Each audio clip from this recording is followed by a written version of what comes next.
Welcome to a Foxy Tech Tips tutorial on changing the Siri language on the Apple Watch Ultra 2. If you find this tutorial helpful, please consider subscribing to my channel and liking the video. Tap the digital crown to open the app menu. Then tap the settings cog to open settings. Scroll down the settings and tap Siri.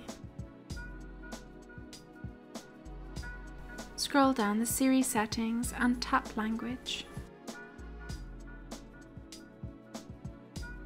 Choose the language that you would like Siri to speak in. The selected language will have a tick to the right of it. Once you have chosen the language you want, you can go back and tap Siri Voice below Language to choose which voice you would like Siri to speak in. And that draws an end to this tutorial.